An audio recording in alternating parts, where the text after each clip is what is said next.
ژورنالیستان د ټولنې مشرانو همداسې د یونسکو د ملل متحد 79 سالگردش در کنار این روز یک روز را تخصیص دادن به مشکلات و چالش های ژورنالیستان افغانستان که بازم تشکری میکنیم.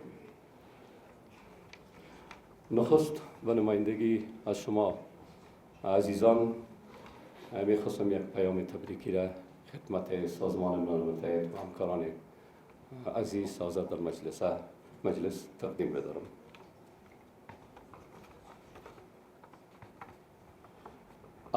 79مین سالگرد سازمان ملل متحد را به نمایندگی از جامعه ژورنالیسم، رسانه‌های همگانی، سازمان‌های صنفی و نهادهای مدافع حقوق خبرنگاران افغانستان به سرمنشی سازمان ملل متحد 6 ارگان فعال این سازمان، بخش‌های تخصیصی سازمان ملل متحد، البته تخصصی سازمان ملل متحد، حاضرین در جلسه تبریک و تهنیت عرض می‌کنم. امید سازمان ملل متحد با در نظر داشت شرایط و زمان، با خصوص که امروز امنیت سرتاسری در افغانستان حاکم است، با موجودیت منافع ملی کشور همکاری نموده و به همکاری خود ادامه بده. در ارتباط به این که آیا رسانه‌ها توانستند در زمینه مصرف اطلاعات در مسیر درست رای را پیدا کرده‌اند، عنوان است که داده شده بود. متاسفانه رسانه‌ها در طول 20 سال، البته هدفم از گذشته است، 20 سال زمان جمهوریت و شرایط حال در زمینه به خاطر دلایل مختلف، با خصوص با استبداد فشار سرمایه و فشارهای سیاسی مواجه بودند. از سوی هم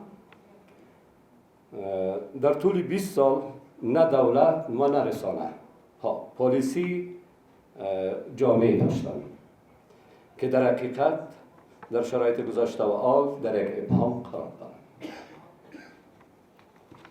رسانه ها در طول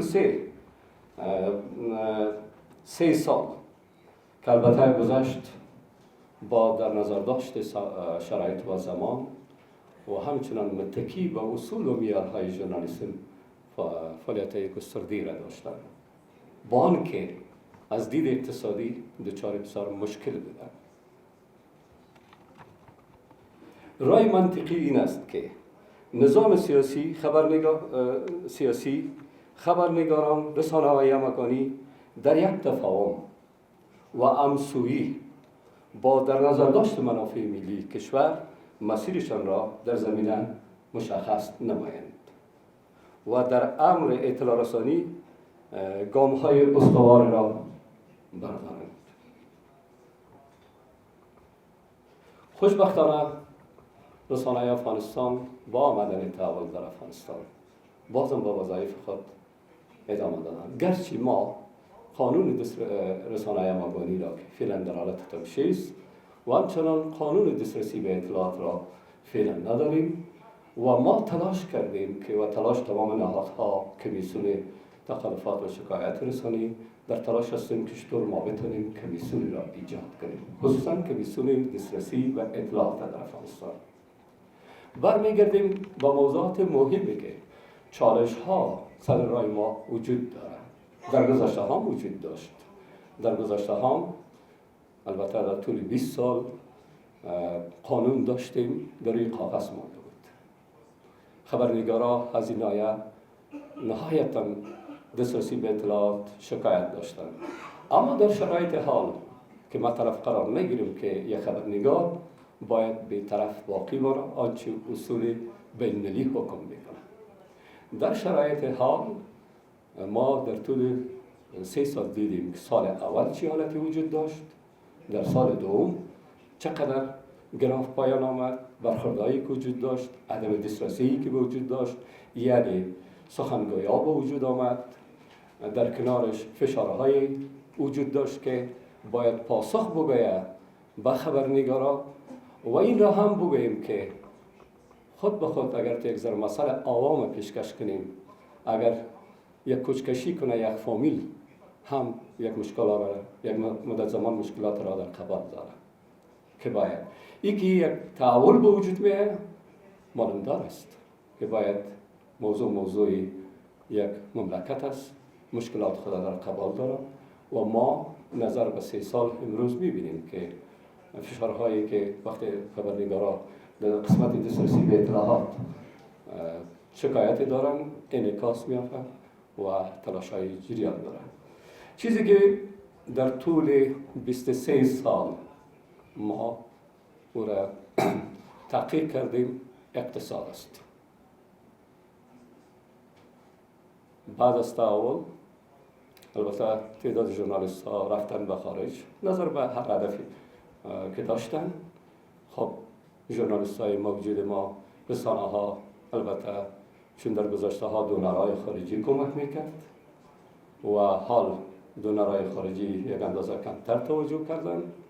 امیدوار هستم که با دقت تمام در این قسمت دونرهای خارجی و خصوص دستاورد مردم افغانستان که آزادی بیان است توجه دقیق نمایند و در قسمت اقتصادی رسانه های ما را همکاری کنند. اگر اقتصاد در افغانستان باشه، ما فکر میکنم که آنچه در جهان البته دسترسی وجود داره، اگرچه هر کشور منافع ملی خود احترام میگذاره، چه خبرنگار است چه عام است، با آن ما میتوانیم که به سرمنزل مقصود برسیم. البته با در نظر داشته منافع کشور که شاخصهای مختلف را داره و فرهنگی که وجود داره. روی دلیل ما صدرای خود فعلا چالش‌های نهایتاً زیاد اقتصادی را داریم. گرچه در قسمت دسترسی به اطلاعات هم ما مشکل داریم، نمیگیم که مشکل نداریم، همان زمان نیاز است که باید گفتمان، گفتگو، دیالوگ با نظام موجود یا امارت اسلامی بالاخره راه حل به وجود میاره. با دستاورد مردم افغانستان هیچ کس مخالفت کرده نمیتونه.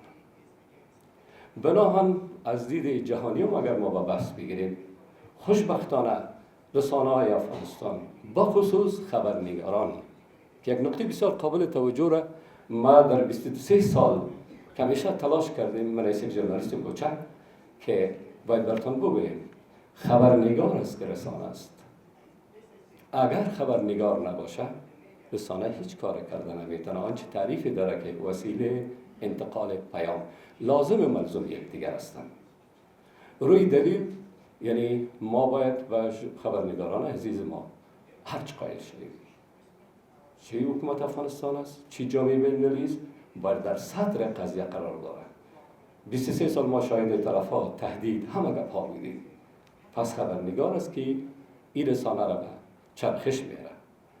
اگر خبرنگار نباشه رسانه به فعالیت کرده نمیتونه. روی دلیل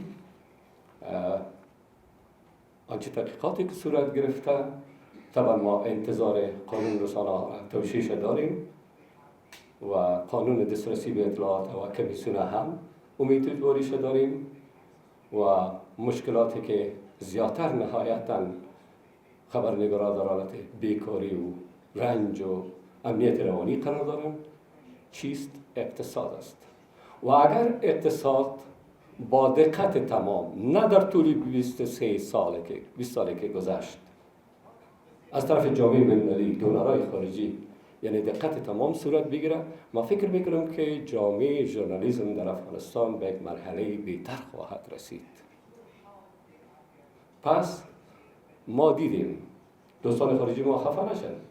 20 سال سرمایه گذاری در افغانستان تحت عنوان دموکراسی، نتیجه چی؟ و چرا خبرنگار امروز به نان خشک محتاج است؟ چرا در فقر زندگی میکنه؟ چرا رسانه های ما سقوط کرد؟ اگر دقت تمام به خرج داده میشد امروز چنین نمیگوید. چرا ژورنالیست ناچار است که باید واقعیت عینی جامعه را به انعکاس بده؟ به هر صورت بناهن فکر میکنم که این بار خوب است که خانم پتروشیا رئیس یونسکو هم وجود فیزیکی دارن و همکارا هم دقت تمام در قسمت سرمایه گذاری، کمک ها، ورکشاپ ها، چون یک کتله از افکار جامعه ژورنالیسم به بیرون رفتن توجیه دقیق کنند. چطور ما بتانیم که خدمت در عرصه اطلاع رسانی کنیم و اونا هم آنچه میگویند گفته‌هایشان با در نظر داشته منافع ملی کشور تطبیق بده. سلامت باشید. بسم الله الرحمن الرحیم. سلامونه تاسو ټولو ته. راځئ ماته اجازه راکړئ زه به د عباس د یوې بلې زاویې نه را شروع کړم. اته کاله موږ هدفمند نشرات لرل، مشخص هدف هم لرو. دغه نور 100 او 240 کاله 140 کاله هیڅ موږ نه پوهېږو چې زموږ ژورنالیزم کوم طرف ته روان دی، زموږ مطبوعات کوم طرف ته روان دي، نه پوهېږو. موږ تاسو ویلی شو چې دا همدغه اوس کومه نظریه د مطبوعاتو کومې نظریې په اساس باندې دغه نظام اوس موږ د مطبوعات روان کړی دی او دا مخته به یو. کمونیستي نظریه هم تجربه کړله، د لیبرال نظریه هم تجربه کړله، مختلفې نظریې، خو موږ لار هم پیدا نه کړله. زه وایم راځئ د یو زاویه دا ده د بحث دپاره چې دغه سټیج چې د زمینې چې برابرېږي موږ او تاسو دپاره ډېر ځله په تېرو 20 کالو کې د دغه سټیج نه موږ په حکومت باندې د فشار دپاره د وسیلې په توګه استفاده کړې ده، انتقاد هم کړی دی او د تېر حکومت هم امتیاز اخیستی دی په یو نامه په بل نامه. اوس چې دی اوس په دغه سټیج چې موږ ته برابرېږي حکومت باندې انتقاد کوو او د دې وطن نه د وتلو لارې چارې ځان ته برابروو. دلته انتقاد کوم د باندې استخبارات نیسي، ځان ته کیس جوړوم، په بهر کې بیا په اروپا کې په امریکا کې د هغې نه استفاده کوم. خو کله موږ په دې باندې فکر ونه کړو چې دغه شرایطو نه څنګه ووځو. د وطن نه وتل لاره نه ده.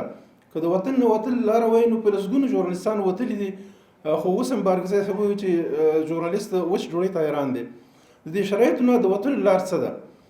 د وتلو د لارې دپاره زه دا په ادعا سره ویلی شم، ځکه دې باره کې ما تحقیق کړی دی، ما کتاب پې لیکلی دی د افغانستان رسنیز حقوقي نظام، چې موږ د حقوقي نظام دپاره موږ مشخص هدف نه لرو، مشخصه لار نه لرو.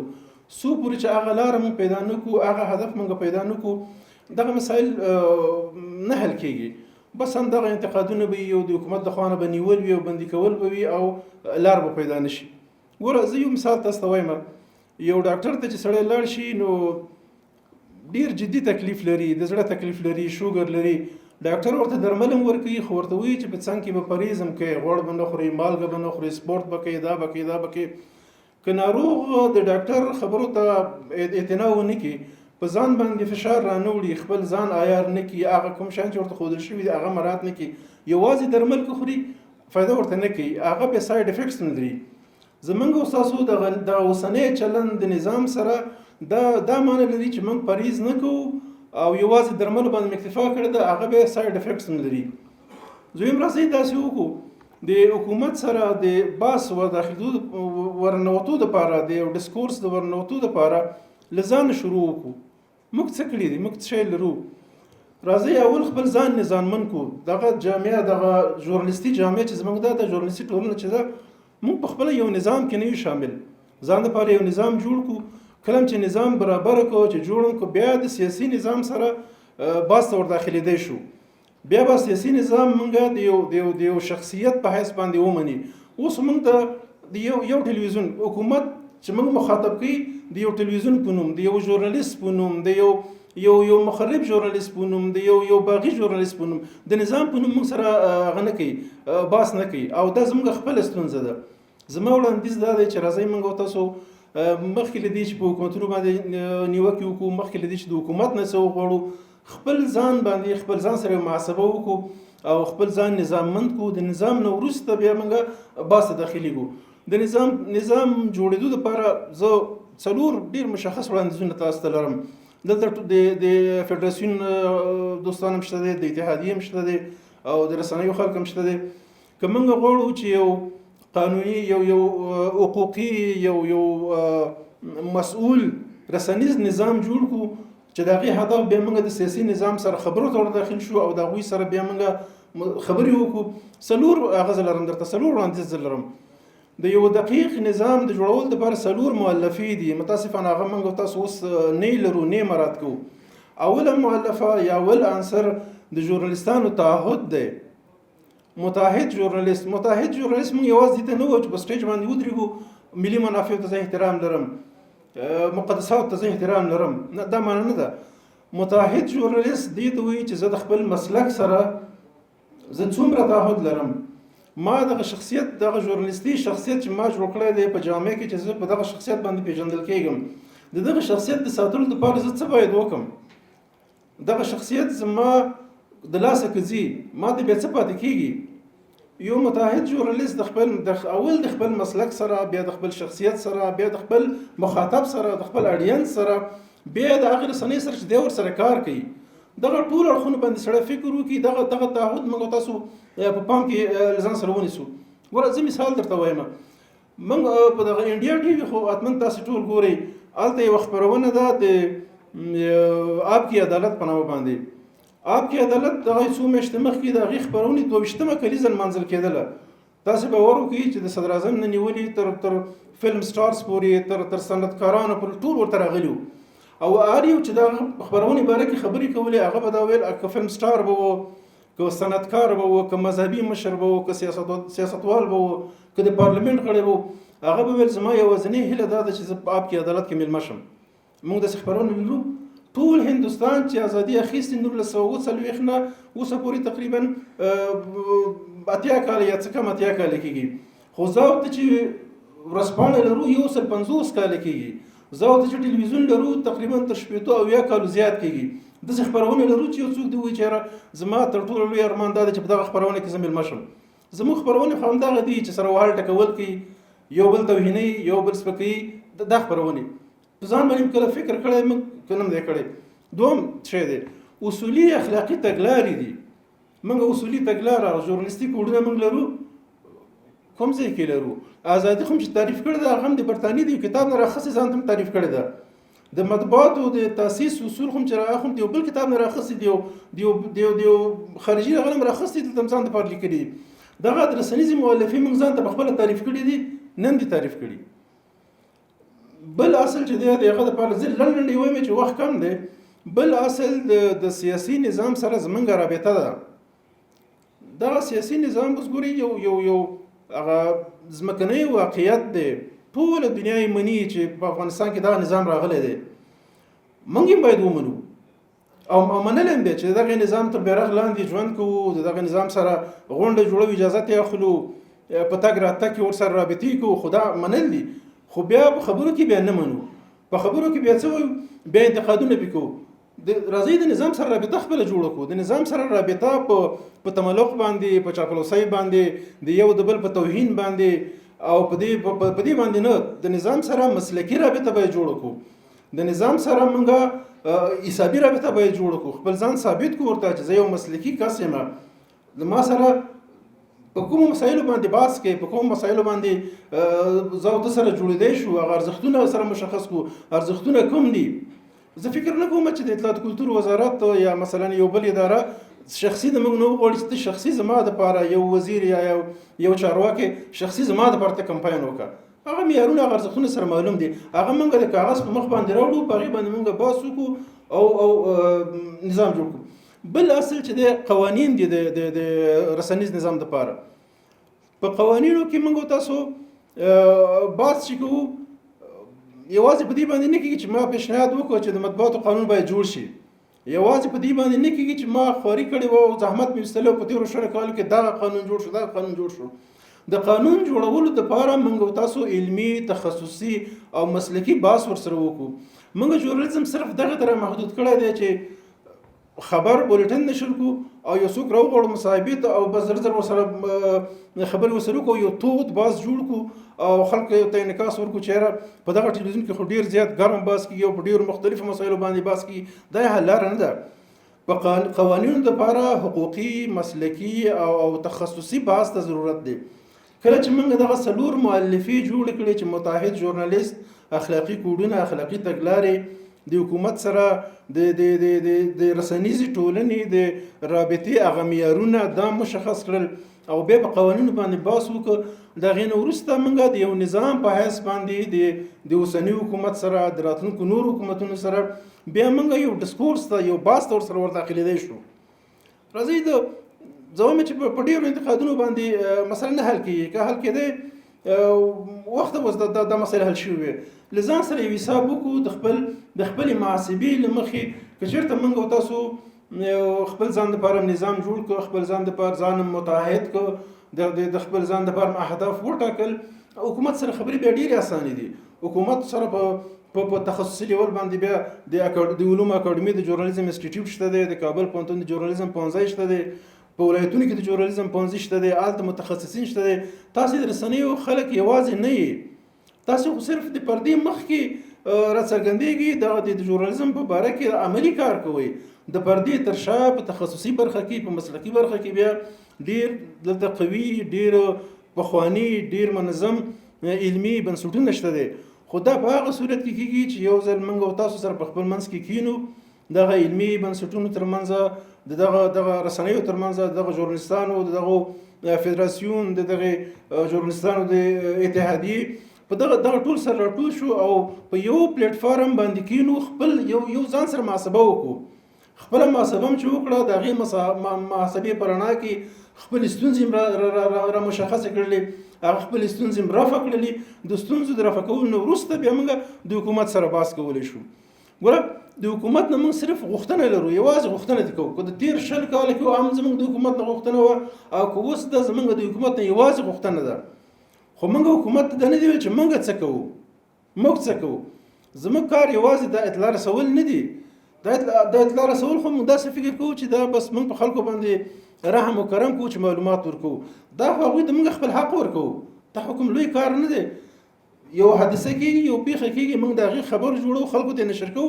دا د هغه خلکو حق دی. که سمه ماده، که کور ودان، که سمه ماده نه، که موږ هغه یو مجرم یو. اصلا بحث دا دی چې موږ او تاسو د جامعې د رسنیزې جامعې یا د ژورنالیستي ټولنې په دغه کلیکټیو کې یا دغه مجموعه کې یا په دغه ترکیب کې چې موږ او تاسو یو، د افغانستان د رسنیز نظام دپاره باید یو پلیټ فارم باندې کار وکړو، په یو سیستم باندې باید کار وکړو. هغه سیستم باید داسې وي چې دغه حکومت په خپله ملګرو ملتونو ته بیا ضرورت نه وي چې موږ یا د بشر د حقونو ادارو ته ضرورت نه وي. دغه حکومت به بیا په خپله موږ د یو برابر حقوقي بنسټ په توګه مني، موږ ته به جواب راکوي، زموږ غوښتنې به اوري.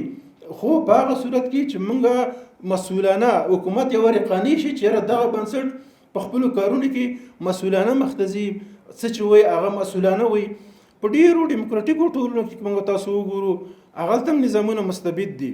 د رسنیو سره دا یوازې د افغانستان او یا مثلا د یو بل هیواد او د یو بل نظام ستونزه نه ده. ډیموکراټ ترین ټولنه چې تاسو موږ او تاسو فکر وکړو هندوستان دی. په هندوستان کې رسنۍ اوله مشکلات لري، خپل ستونزې لري. د دغو ستونزو د حل دپاره زویمه خله را دغه ده چې موږ او تاسو د مسلکي او د دقیق او تخصصي بحثونو د لارې نه حکومت ته ور داخل شو. یوازې شعارونه ورکول نه، یوازې په دغه سټیج باندې راټولېدل نه او انتقاد کول نه. موږ او تاسو په خپل ځان باندې یو لسره دغه د ځان هدف دا نه دی چې موږ دا اوس چې دا کوم کسان ناست یو د 1883 نه 150 کالونو چې موږ او تاسو د ژورنالیزم د نظام استازي یو، د 148 کال نه را شروع تر د نن ورځې پورې موږ په دغه ټول هغه باندې بهیر باندې یو فکر وکړو او دغه فکر نه وروسته ځان دپاره یو نظریه انتخاب کړو چې زموږ فعالیت به د کومې نظریې په اساس وي. دنیا داسې نه ده. په دنیا کې مختلف نظرونه عالمانو ورکړي دي. کومه نظریه زموږ د ارزښتونو سره برابره ده. راځئ اسلامي نظریې مؤلفې را وشمېرو، راځئ د کمونیستي نظریه چې یو ځل هم تجربه کړې وه بیا پرې راشو، په لیبرل نظریه باندې چې دغه 10 کاله کې یو کمه تر ډېر افراطي حده پورې روان وو بیا یې وګورو. د ټولنیز مسؤلیت نظریه هغه راواخلو، بیا ورسره په څنګ کې دغه خپل بستر وګورو چې زموږ دغه بستر د کوم نظریې دپاره برابر دی. ورسره په څنګ کې د خپل ژورنالیزم اهداف وګورو چې دغه زموږ ژورنالیزم چې په هغه ډېر مشخص چې د نظام په توګه موږ پې بحث کوو د د هغه نه د علامه طرزي په وخت کې د سراج الاخبار افغاني نه را شروع شو. بنسټ یې څه شو؟ افغاني ملت پالنه وه، افغان نشنلیزم و. په دغه بنسټ باندې موږ کومه نظریه په دغه بستر کې موږ کار وکولی شو چې په هغې باندې موږ نظام جوړ کړو، او د نظام جوړولو نه وروسته موږ د حکومت سره یو ډسکورس ته یو گفتمان ته یو بحث ته ور داخل شو. اول ته ورسره علمي دقیق بحث ورته وکړو. دغه مؤلفې ټولې موږ ځان دپاره تعریف کړي وي د بیان ازادي تر کومه حده پورې. مثلا د ملي امنیت د معلوماتو خپرول تر کومه حده پورې، مثلا په انتقاد تر کومه حده پورې دغه مؤلفې ټولې موږ ځان ته تعریف کړو. د هغه نه وروسته ښه سمبال ښه منظم بیا حکومت موږ سره بحث کوي. د رسنیو کمیسیون د همدغه دپاره جوړ شوی دی چې د رسنیو سره بحث وکړي. د رسنیو په کمیسیون کې چې زه د پوهنتون په استازۍ باندې غړی یم، ډېر ځله کله حکومت د رسنیو نه شکایت کوي، کله رسنۍ د حکومت نه شکایت کوي. هغلته چې د حکومت چارواکي په کمیسیون کې دي، د مجددي صاحب بارکزی صاحب دغه ټول هلته شته دی، په ډېر ورین تندي باندې هغه اوري، بحثونه اوري. خو موږ سره د بحث دپاره څه نشته دی. زمونږ ډېر انتقاد څه شی وي؟ دا وي چې په فلاني ولایت کې استخبارات راغله او یو ژورنالیست یې بندي کړو. ښه څنګه یې بندي کړو؟ پوه نه یم. د ژورنالیست تعهد، د ژورنالیست تګلاره، ژورنالیست د کومې رسنۍ سره کار کوي، هغه په کوم بنیاد روانه ده، زما فعالیت په کومه نظریه په کوم نظام باندې روان دی، په هېڅ نه یو خبر. موږ مسلکي مسایل په شخصي توګه باندې حلوو. ډېر ځله په کمیسیون کې همدا پوښتنه راپورته کېږي، موږ جواب ورته نه لرو. نو زما چې خبرې مې ډېرې زیاتې اوږدې نه شي، زما هیله د ستاسې نه ژورنالیستانو نه دا ده، د فدراسیون نه مې هیله دا ده، د رسنیو د اتحادیې نه، د ژورنالیستانو د اتحادیې نه مې هیله دا ده، راځئ چې همدغه د پیل نقطه کړو، همدغه نن نه شروع وکړو او ووایو چې موږ د اول د ځان دپاره باید یو دقیق رسنیز نظام، هغه نظام چې بستر افغانستان وي، بنسټ افغاني ملت پالنه وي، افغان ارزښتونه وي، تعریفونه پکې بومي وي، موږ په خپله تعریف کړي وي. دغسې یو نظام، دغسې یو چوکاټ جوړ کړو او د هغې چوکاټ سره بیا موږ حکومت ته ورمخکې شو، د حکومت سره بحث وکړو، بیا ته اطلاعاتو لاسرسی هم غواړو، بیا ته د مطبوعاتو ازادي هم وغواړو. اوس خو موږ کومه بیلګه ورته وړاندې کړو، د مطبوعاتو ازادي راکړي. کومه ازادي؟ هغه ازادي چې په تېرو 100 کالو کې تاسې لرله، موږ استفاده هم ترې صحیح ونه کړی شوله. دغه بحث ما په امریکې کې په نبراسکا پوهنتون کې مې هم دغه مسله راپورته کړله. کوم ازادي؟ ما ورته ویل تاسې فکر وکړئ، ستاسې داخله وزیر به ناست وي، یو ګورنر یا د یو ایالت والي به راپورته کېږي او یو ژورنالیست په څپېړه به وهي. دا تاسې نظام دی؟ دا خو هېڅ موږ تصور نه شو کولی. مالیدات دا موږ عملا لیدلی دي. په هغې کې داخله وزیر هرات تللی، د هرات والي د ازادي راډیو خبریال د داخله وزیر نه پوښتنه وکړه، والي راپاڅېد، د وزیر په مخ کې په څپېړو باندې ووهه. کومه د ازادي؟ ځکه چې مسؤلیت نشته دی. نو زه وایم چې راځئ ځان تعریف کړو، خپل مسلک تعریف کړو، د خپل مسلک مؤلفې تعریف کړو، د هغې نه وروسته بیا د حکومت سره بحث ته ور داخل شو. که اوس دلته موږ څومره انتقادونه وکړو په حکومت باندې، حکومت هېڅ نه، زه مثلا انتقاد پې کوم چې ما ته د بیان ازادي نه راکوي، ما ته معلومات نه کوي، دا نه کوي. ښه حکومت هېڅ نه ما بندي کوي، نه مې زندان ته چې صرف همدومره راته وایي چې ښه ته راوړه ما ته مسلکي بحث ما سره وکړه. ته څه شی لرې د ژورنالیزم دپاره؟ ته دغه ازادي تعریف کړه، څه ډول ازادي ته غواړې؟ د ژورنالیزم د رسنیو ته چې د رسنۍ تاسیس کوې، دا په کومه نظریه باندې، په کوم فکر باندې تاسیس کوې، د کوم اصولو د مخې تاسیس کوې؟ زه وایم راځئ دا ټوکې نه دي، دا د یوې ورځې 2 ورځو خبره نه ده، دا د عمر خبره ده، دا د ارزښتونو خبره ده، دا د ملت خبره ده. د حکومت او د سیاسي نظام، د دولت او رسنۍ دا چې کله سره په یوه لاره باندې روان نو، جامع د بربادۍ طرف ته وړي، جامع د خرابۍ طرف ته وړي، په جامع کې بې باوري، بې اعتمادي رامنځته کېږي او د بې اعتمادۍ نه موږ هغه نشو کولی، موږ ګټه نشو کولی. حکومت خو اوس پولیس هم لري، اردو هم لري، ځواکونه هم لري، استخبارات هم لري، هر څه لري. ما ته څه شی لرو؟ ما ته خو باید اصول ولرو، ما ته خو باید مسلک ولرو، ما ته خو باید تعریف شوی مؤلفې ولرو چې د هغې په رڼا کې ورسره بحث وکړو. که موږ هم د حکومت سره زور کوو نو زور خو هم نه رسېږي. له دغه ځای نه وځي ټول په یو رینجر کې مات شي، ټول یوې حوزې ته بیایي، څوک پوښتنه کوي؟ دا د ملګرو ملتونو اساس دلته ناست دي، دوی پوښتنه کولی شي؟ نشي کولی. چې نشي کولی نو راځئ زه وایم چې د ډېرو انتقادونو نه، د ډېرو چغو وهلو نه، د ډېرو احساساتي او پارونکو مسایلو نه ښه خبره دا ده چې د ډونرانو نه موږ هغه پیسې ونه غواړو چې ته ما $2 ملیون راکړې زه خپل ټلویزیون پې وچلوم، ته ما $1 ملیون راکړې زه خپل راډیو پې وچلوم. نه، راځئ دغه د مجددي صاحب د ژورنالستانو مشر دی، د ټولنې بارکزی صاحب د فدراسیون دی، لاړ شئ نړۍ سره خبرې وکړئ، موږ ته زمینه برابره کړي چې موږ ژورنالستان په خپل منځ کې سره کینو، په خپل منځ کې سره بحث وکړو، خپلې رسنیزې مؤلفې په خپله تعریف کړو، خپل نظام په خپله جوړ کړو او هغه نظام بیا د حکومت سره موږ په خپله بیا بحث وکړو چې داسې یو نتیجې ته ورسېږو چې هغه بیا نو په آینده کې د ژورنالستانو د بندي کولو، د ژورنالستانو د وطن نه د وتلو یا د وطن نه د ایستلو یا د محدودیتونو د لګولو دغه ته نوره لاره پاتې نه شي. زه چې فکر کوم اخري خبره کوم، زه د رسنیو ته چې یو لیست ورکول کېږي، مثلا چې حکومت ورته وایي چې دغه سړی به راغواړي، دا به نه راغواړي، دا ولې؟ دا زموږ خپله ستونزه ده. که موږ بحث ته تخصصي کسان راوغواړو، په نړیوالو مسایلو باندې باسي، موږ داسې خلک راغواړو چې هغه په نړیوالو مسایلو کې خو تخصص څه کوي چې د نړیوالو مسایلو سواد هم نه لري. هغه موږ په ټلویزیون کې داسې بحث کوو لکه په جرګه کې چې ناست یو سره لاسونه غورځو یو بل سره، بس په بحث کې خولۍ د سر نه وغورځېږي. دا خو د رسنیو بحث دغه نه دی، د رسنیو بحث خو دا نه دی. هغه نه دیره ده، نه جرګه ده، نه کومه کافي ده، نه کوم هوټل دی، هغه د تخصصي بحث باید وشي. دغه د دې محدودیت د لرې کولو دپاره چې مثلا حکومت دا کسانه مشخص کړي چې دغه به راغواړي، دا به نه راغواړي، دې کې موږ څه کولی شو؟ Celebrating UN Day with journalists and representatives of the media in Afghanistan could not be more fitting, as the UN and the media share fundamental principles and values: impartiality, humanity, and independence. Furthermore, regarding the UN entities working in Afghanistan and the population we serve, journalists are our indispensable partners, as they play a pivotal role in informing the population about our mandate and programs, as well as amplifying our calls to the international community for continued support to advocate for peace and prosperity in Afghanistan in accordance with our mandates. This is the core role of the media in any society.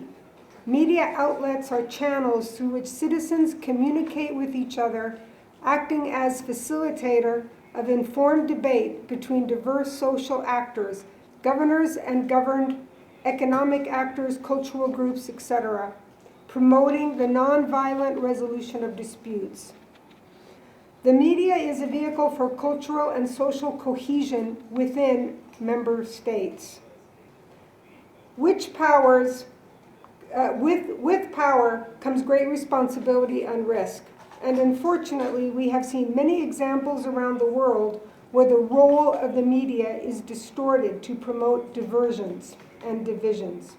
Hate speech and even incitement to genocide, as is a well-known case of the radio station in Rwanda, whose managers were criminally responsible by an international tribunal court for genocide and incitement to genocide and crimes against humanity before and during the 1994 genocide of the ethnic Tutsi people of Rwanda.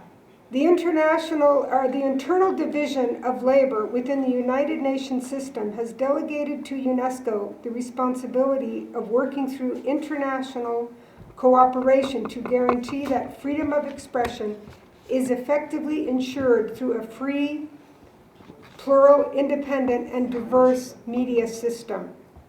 In that regard, UNESCO has developed several tools to monitor the situation of the media and guidelines to address the challenges that hamper the positive role in society.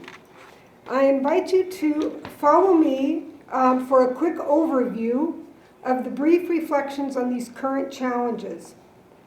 Attacks on media workers and safety of journalists. In recent years, we have witnessed unprecedented attacks on journalists. Worldwide, journalists face harassment, imprisonment, violence, or death simply for doing their jobs.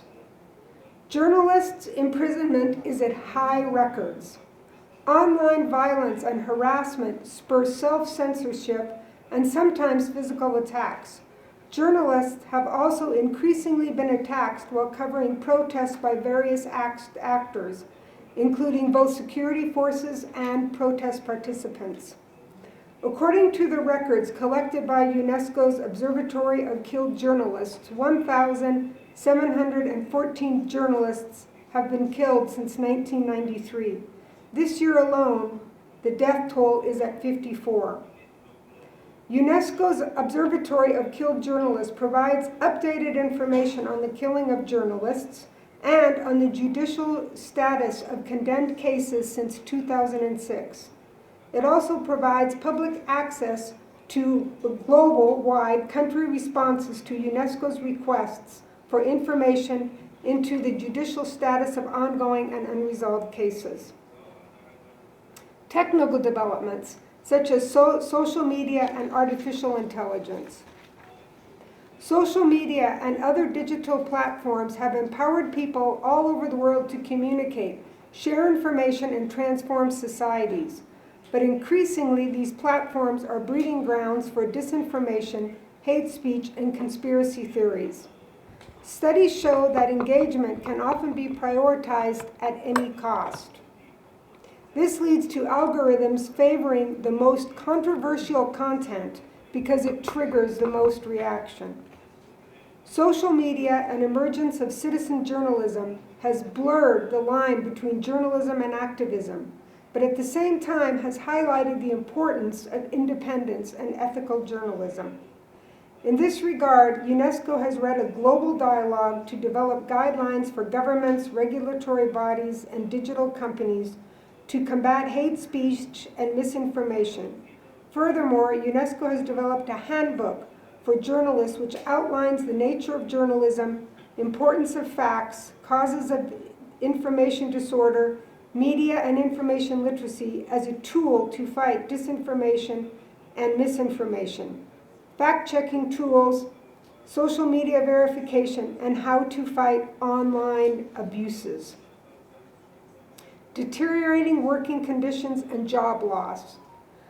A consultancy and outplacement company that monitors the labor markets worldwide and publishes the annual report, Challengers Job Cuts Report, revealed in its 2023 report that the media sector has cut 17,436 jobs worldwide, the highest year-to-date on record. The second highest peak followed the COVID pandemic, when in 2020, 16,750 job cuts in journalism were announced. This follows a 2-decade trend, which is undoubtedly related to the changes in the advertising industry, which has underpinned the media business model for decades. UNESCO's most recent report on world trends in freedom and expression and media development shows that the traditional news media model business report is at its breaking point. Growing numbers of media outlets have been forced to cut down on staff or to close their doors permanently. Just 2 companies, Google and Meta, now receive approximately half of all the global digital advertising spending. And I want to repeat that because I think it really requires some thought. Globally, just 2 companies, Google and Meta, now receive approximately half of the global digital advertising spending. That's really quite astonishing when we think about it. Media ownership concentration and the role of the state. In recent years, it has been observed a continued predominance of large media conglomerates versus local and smaller ones, and the concentration of commercial media on servicing audiences with money who are attracted to advertisers. This has fueled concerns over whether market censorship may restrict the variety and voices in the media, particularly in broadcast and print. UNESCO recognizes that undue concentration of media ownership limits the free flow of information and ideas in society. This is to the detriment and the loss of everyone. Many advocates have argued for minimal state interference in the media to ensure the freedom of expression. Others have asserted that the construction of a modern media environment capable of supporting good governance may require a role by the state, namely in the provision of infrastructure, satellites and other communication infrastructure, funding a public broadcaster, and ensuring a regulatory environment. Governments are under an obligation to create an environment in which a diverse, independent media can flourish, hereby satisfying the public's right to know. Dear journalists and media representatives, while it is true that independent journalism is in peril, faced with increasing crackdowns on press freedoms, and this is global, ongoing threats against the safety of journalists, and the erosion of the business models, not all news is bad. This trend has also been met by a counter-current emergence of alternative media using new business models, many times and many nonprofit and based on crowdfunding entities are also increasing. To navigate this complex environment, the active participation of journalists, media workers, and media organizations is crucial. It is also the responsibility of journalists themselves to defend the integrity of their profession and adopt a conduct that supports the freedom of expression. UNESCO believes that media self-regulation is the most appropriate solution, as it can preserve the independence of the media and protect the media from partisan government interference. Self-regulation is a combination of standards setting out the appropriate codes of behavior for the media that are necessary to support freedom of expression and progress how those behaviors can be monitored or held to account. This can be done by adopting codes of conduct or ethical codes based on the principles of truthfulness, accuracy, objectivity, impartiality, and fairness. Journalists in many countries have adopted such codes, and in 1954, the International Federation of Journalists developed and adapted a professional ethics code for journalists and a declaration of journalist duties. Declarations are codes of editorial independence, asserting the right of the journalist to decide what issues to cover, independent of the interests of the owner, are another form of self-regulation, and these can be formal or informal. The adoption of professional guidelines by media organizations as a matter of editorial policy. Examples of these are the BBC guidelines and the Guardian editorial code. Monitoring and enforcement of such codes and standards in some countries is done by the press and media, independent journalist regulatory bodies created by law, or ombudsmen appointed by media organizations. In addition to all this work that needs to be done at the level of media organizations, government, and media professional organizations, it is important not to lose sight of the critical role of the media consumer. In the current evolving media landscape, it is important to have informed consumers of information who can distinguish between false and true information, between journalism and activism. And that is why UNESCO dedicates a large part of its program to building and improving media literacy. In Afghanistan, UNESCO has been supporting the people of Afghanistan in improving access to information, protecting the country's heritage, and improving education and literacy. Finally, I wish you a fruitful discussion and pledge to continue supporting you, and to highlight a point actually I made at the very beginning of this speech. Celebrating UN Day with journalists and representatives of the media in Afghanistan could not be more fitting, as the UN and the media share the fundamental principles and values of impartiality, humanity, and independence. Thank you.